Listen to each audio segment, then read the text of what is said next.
Florida is supposed to be Trump country, right?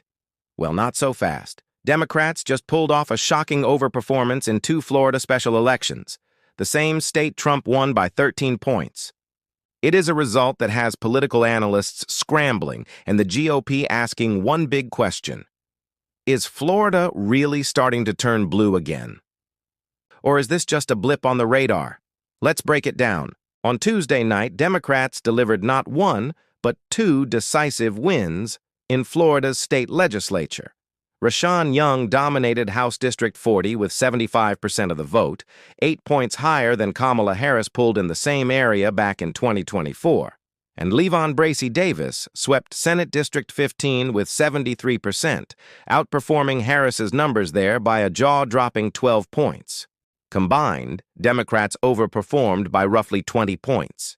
And that's not just winning, that's a political statement. At her victory speech, Davis struck a tone that resonated beyond her district. "My heart is overflowing," she said. "This victory belongs to all of us. To the voters of Senate District 15, thank you. We lift our glasses to the work ahead, to courage, and to the promise of a brighter future."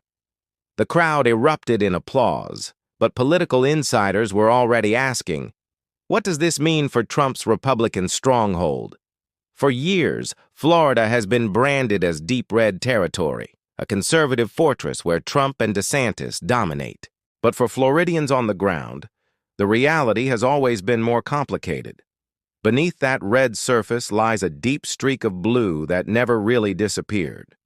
Remember, back in 2018, Ron DeSantis barely won the governorship by just 0.4%. That razor-thin margin told a different story than the headlines did. And even in 2024, when Trump carried Florida by double digits, Floridians still voted for progressive policies. On the ballot were 2 hot-button issues, abortion rights and recreational marijuana. Neither passed, but here's the twist. 57.2% voted yes on abortion rights, and 55.9% voted yes on marijuana legalization. Both fell short only because Florida requires a 60% threshold to pass constitutional amendments. In any other state, both measures would have sailed through easily. So if the majority of Floridians supported these progressive issues while also voting for Trump, it shows something deeper. This state is not as ideologically rigid as national pundits make it seem. And these latest special elections might be the first sign that the political tides are shifting. Experts say the overperformance in these races isn't random. It's part of a nationwide pattern. Across the country, Democrats have been exceeding expectations in special elections since early 2024, from New York to Wisconsin and now Florida. In what one analyst called the reddest of red states, these numbers are sending shockwaves through both parties. Republican operatives are reportedly alarmed. Behind closed doors, they're worried that years of leaning into culture wars, banning books, restricting classroom discussions, and limiting reproductive rights might finally be catching up with them. Voters are pushing back. Town hall meetings across the country have turned heated, with ordinary citizens voicing frustration at what they see as government overreach. In one viral clip, a furious voter told her local GOP representative, "Take your father's Constitution book, read it, underline it, and get Trump out of office." That sentiment, while raw, reflects a growing frustration among moderate and independent voters, the same voters who decide close races. And make no mistake, Florida matters. It's not just another battleground, it's the heart of the Trump movement. If Democrats start closing the gap here, it could upend the entire Republican strategy heading into 2026 and beyond. A shift in Florida does not just reshape local politics.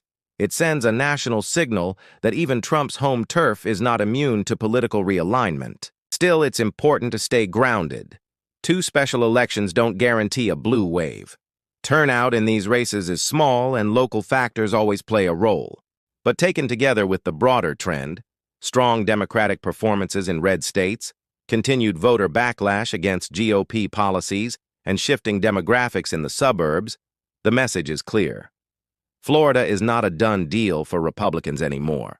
If Democrats can sustain this momentum through 2026, it could change the national map. It could determine whether Trump's next term is reinforced by a supportive Congress or undermined by a resurgent opposition. All eyes are now on Florida's next statewide contests, where both parties are preparing for a political showdown that could redefine America's electoral landscape. Because when Florida moves, the nation pays attention.